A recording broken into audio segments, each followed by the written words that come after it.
এটা ঠিক আছে। Everyone good morning, welcome back to my channel. বলো তোমরা সবাই কেমন আছো? আশা করি তোমরা সবাই খুব ভালো আছো, সুস্থ আছো, আমরাও খুব ভালো আছি। আজকের ব্লগটা একদম সকালবেলা স্টার্ট করলাম। এখন 7টা বাজে, আমি রেডি হয়ে নিয়েছি, স্নান টান করে যাব কলকাতা। বাবুও যাচ্ছে, মানে আমার পুচকাটাও যাচ্ছে, তারপরে হচ্ছে বাবাই যাবে, মাসি, মেসো, বাবা, আমরা এতজন মিলে যাচ্ছি। আর আমি মেনলি যাব মানে আমার যেই নার্সিংহোমে ডেলিভারি হয়েছিল, তো ওই নার্সিংহোমে যাব, কিছু কাজ আছে। কোথায় যাবে বেরিয়েছো? সকাল সকাল রেডি হয়ে গেছে। কলকাতা যাবে, কলকাতা যাবে, কলকাতা যাবে। যেখান থেকে তোমাকে আনা হয়েছে ওখানে নিয়ে যাবো, ওখানে নিয়ে যাবো। হুম হুম, কী হয়েছে, কী হয়েছে? কোন দিকে তাকিয়েছ, কোন দিকে তাকিয়েছো তুমি, কোন দিকে তাকিয়েছো তাকিয়েছো? তো বাবা ওইদিকে বাবুকে নিয়ে বেরিয়ে গেছে। আমি চলো তাড়াতাড়ি করে বেরিয়ে যাই, তারপর কি করছি না করছি সারাদিন তোমাদের সঙ্গে শেয়ার করবো। আই হোপ আজকের ব্লগটা ভালো লাগবে। তো চলো এখন বেরিয়ে যাওয়া যাক। এই যে মাসি, মেসো আর চিকু চলে এসছে গাড়ি করে, এবার আমরাও উঠে গেছি। আর বাবাই বাড়ি থেকে বেরিয়ে কালীনগর পর্যন্ত চলে আসবে, তারপর কালীনগরে ও উঠবে। তো তারপর বাবাইও উঠে গেছে। আর একজনকে দেখো কীরকম বাবার কোলে একদমই সামনে বসছে, একদম পা তুলে একদমই বড় ছেলেদের মতো বসে আছে। তো যাই হোক, একটা টেনশনও ভীষণভাবে কাজ করছিল যে কলকাতা যাব, আর এত গরম ছিল ওই দিন, কি বলবো, দোলের আগের দিন গেছিলাম। তো অনেকগুলো কাজ আছে, তারপরে কি বলো তো, আমার এর মধ্যেই না স্কুল জয়েন করতে হবে আবার। এপ্রিলের 3 তারিখ স্কুল জয়েন করব। তো তার আগে আমাকে কিছু ডকুমেন্টস রেডি করে জমা দিতে হবে, তারপরে আমি জয়েন করতে পারবো। তো কিছু ডকুমেন্টস, কিছু কাজকর্ম বাকি ছিল, তার সঙ্গে বাবুর বার্থ সার্টিফিকেট যে মেন যেটা, ওটাও আমার নেওয়া হয়েছিল না, ওটাও আনতে হবে। তো এইসব কারণের জন্যই কলকাতা যাওয়া। আর হঠাৎ করেই জানো বিয়েটাও ঠিক হলো ভাইয়ের, কোনো রকম প্ল্যানিং ছিল না, হঠাৎই বিয়ের ডেটটা ঠিক হয়ে যায়। তারপরে এর মধ্যে বাবুর অন্নপ্রাশনও আছে। তো সব মিলিয়ে কিভাবে কি ম্যানেজ করব কিছুই বুঝতে পারছি না, কি জানি কি হবে। তো তারপরে দেখো বলতে বলতে কিন্তু কলকাতাও ঢুকে গেছি। মাঝপথে কিন্তু আমরা ব্রেকফাস্ট করে নিয়েছিলাম এমনি একটা দোকানে, মুড়ি, ঘুগনি, ডিমের অমলেট এইসব। তো খাওয়া দাওয়া করে তারপরে একদম চলে এসেছিলাম। তো কলকাতাও ঢুকে গেছি। আর কলকাতা ঢুকলে আমার এই রাস্তাটা না ভীষণই ভালো লাগে, চারদিকে এত সুন্দর করে সাজানো কলকাতার রাস্তাঘাট। ডেলিভারি হয়েছিল যেই নার্সিংহোমে, ওই নার্সিংহোমটা হচ্ছে বেলেঘাটাতে, ডিভাইন নার্সিংহোম। তোমরা তো জানো, এর আগে মানে ডেলিভারি যে ব্লগ, ওখানে তো বলেছিলাম তোমাদেরকে। তো যাই হোক, ওইখানেই যাব। তো যাওয়ার পথে দেখি এরকম অনেকটা রাস্তা জুড়ে চারা গাছ, মানে ফুলের চারা, বিভিন্ন রকম চারা দোকান। তো পরপর এত দোকান একসঙ্গে আমি এর আগে কখনো দেখিনি, ফার্স্ট টাইম দেখলাম, তাই ভাবলাম তোমাদের সঙ্গে শেয়ার করি। এই যে চলে এসেছি ডিভাইন নার্সিংহোমে, তারপরে এখান থেকে কিছু কাজ মিটিয়ে তারপর চলে গেছিলাম পৌরসভায়, কারণ বার্থ সার্টিফিকেটটা ওখান থেকেই নিতে হবে। তো ওখান থেকে আমার যা যা নেওয়ার ছিল সব কাজ কমপ্লিট করে তারপরে এখানে চলে এসেছিলাম। আর বার্থ সার্টিফিকেট না সঙ্গে সঙ্গেই দিয়ে দেয়, কিন্তু বাবাই এই একটা ভুল করেছিল, ও না মানে সঙ্গে সঙ্গে নাম দিয়েছিল না, কেন জানি না। তোমাদের সঙ্গে আমি তখনও শেয়ার করেছিলাম যে 1.5 মাস পরে বাবুর নাম দেওয়া হয়েছে। ও কোথা থেকে জেনেছিল বা ও যাই হোক, ও বলেছিল যে বাবু তো অনেক ছোট হয়েছে, ও যখন চোখে মানে দেখতে পারবে, তারপর কানে শুনতে পাবে, তখন ওর নামকরণ করা হবে। তো এই কারণে 1.5 মাস পরে ওর নাম যেহেতু দেওয়া হয়েছে, ওই কারণে না বার্থ সার্টিফিকেট পেয়েছিলাম না। তো ওইটা এখন এসে নিলাম। তারপর ওখান থেকে বেরিয়ে এসে দুপুরের কিন্তু লাঞ্চ করে নিয়েছিলাম। লাঞ্চ করে আমরা চলে এসেছিলাম নিউ মার্কেট। তারপর সন্ধ্যাবেলা আবার একটা ডক্টরের কাছে অ্যাপয়েন্টমেন্ট নেওয়া আছে। তো ওই জন্য থাকতে তো হবে। আর সারাদিন রোদে গরমের মধ্যে, যদিও এসির মধ্যে ছিল বাবুর প্রবলেম হয়নি, বাইরে একটু বের করলেই না ওর ভীষণভাবে মানে ঘেমে যাচ্ছিল। এত ছোট বাচ্চা নিয়ে এতটা পথ জার্নি করা, কলকাতায় সারাদিন কাটানো, আর প্রচণ্ড গরম ছিল। শুধু বাবা ছিল বলে সম্ভব হয়েছে, কারণ বাবার কাছেও খুব ভালো থাকে, বাবা ওকে খুব ভালোভাবে সামলে নেয়। আর তাও 2 বার মতো ওর হাত মুখ ভালোভাবে মুছিয়ে ওর জামা পাল্টে দিচ্ছিলাম, যাতে করে ওর একটু আরাম হয়। আর ও খাইয়ে দিলে তারপর ও ঘুমিয়ে যায়। তারপর আমরা যখন নিউ মার্কেটে গেছিলাম, অনেকটা তো টাইম আমাদের হাতে আছে, আর সুমি, সাথী এদের জন্য একটু কুর্তি, ড্রেস এইসব কিনবে, ওই জন্য একটু মার্কেটে যেতে হবে। তো বাবা বাবুকে নিয়ে এখন গাড়ির কাছে ওখানেই থাকবে, ও ঘুমিয়েও পড়েছিল। এই যে ভালো করে ওকে মুছিয়ে টুছিয়ে এখন জামা চেঞ্জ করে দেওয়া হচ্ছে। তো তারপর বাবা ওকে নিয়ে সামলাচ্ছিল, আর আমি, মাসি মেসোকে নিয়ে চলে গেছিলাম মার্কেটের দিকে। এখানে এই টেডিগুলো এত ভালো লাগছিল, নেওয়ারও খুব ইচ্ছে ছিল, কিন্তু এত দাম বলছিল তো, আর ভীষণভাবে তাড়াহুড়ো করছিলাম, একটু যে দাম দর করে তারপর যে কিনবো সেইটুকু সময়ও হয়নি।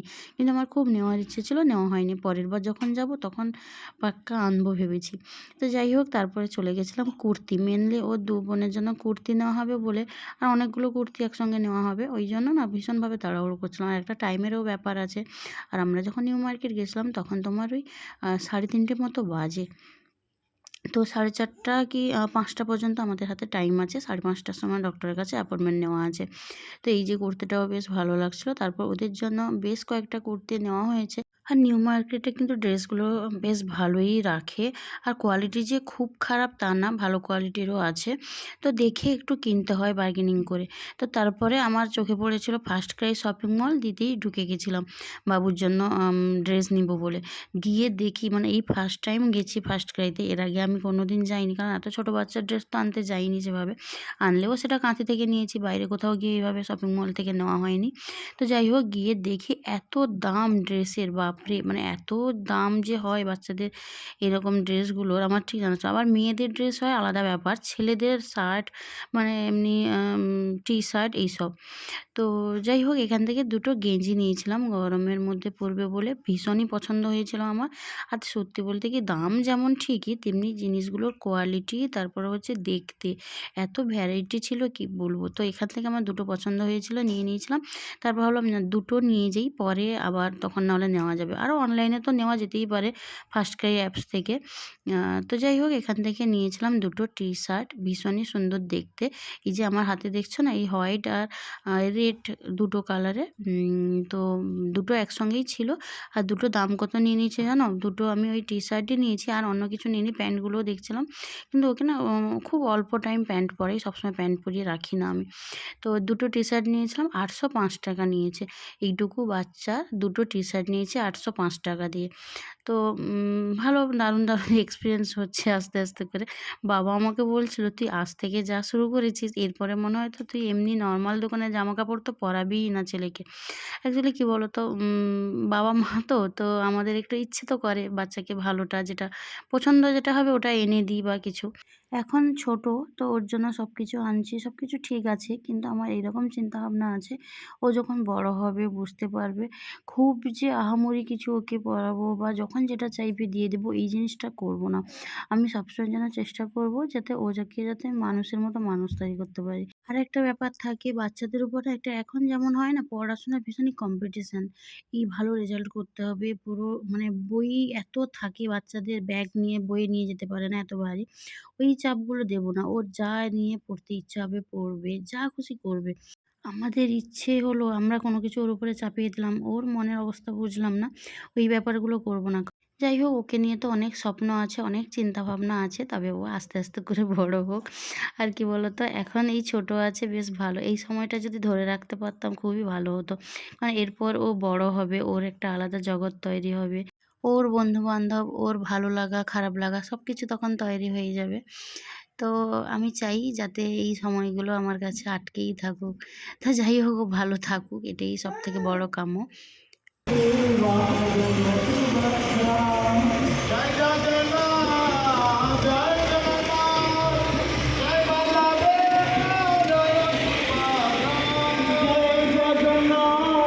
जय जगन्नाथ जय बलदेव जय सुभद्रा जगन्नाथ स्वामी नयन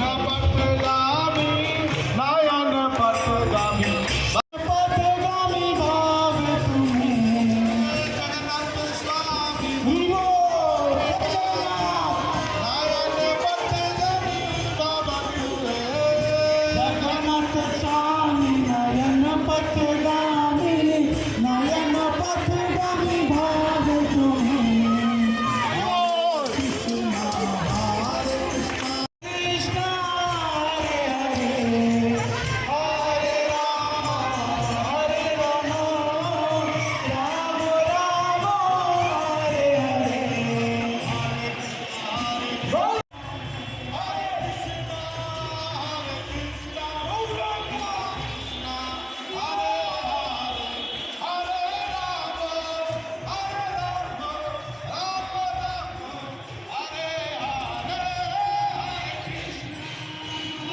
দোলের আগের দিন যেহেতু গেছিলাম, রাস্তায় দেখি রাধাকৃষ্ণকে নিয়ে বেশ সবাই রং খেলতে খেলতে মানে আবির খেলতে খেলতে সবাই বেশ নাচতে নাচতে যাচ্ছে।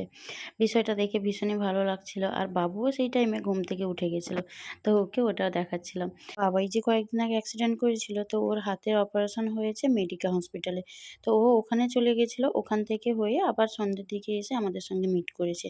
সারাদিন ও আমাদের সঙ্গে ছিল না। তার এই নাইটিঙ্গেলে ছিল মেসোর ডক্টর দেখানো। তো মেসোর ডক্টর দেখানোর পরে আমরা এখন বেরিয়ে পড়েছি বাড়ি যাব। ব্লগটাও এখানে এন্ড করলাম। ব্লগটা কেমন লাগলো অবশ্যই জানাবে। টাটা।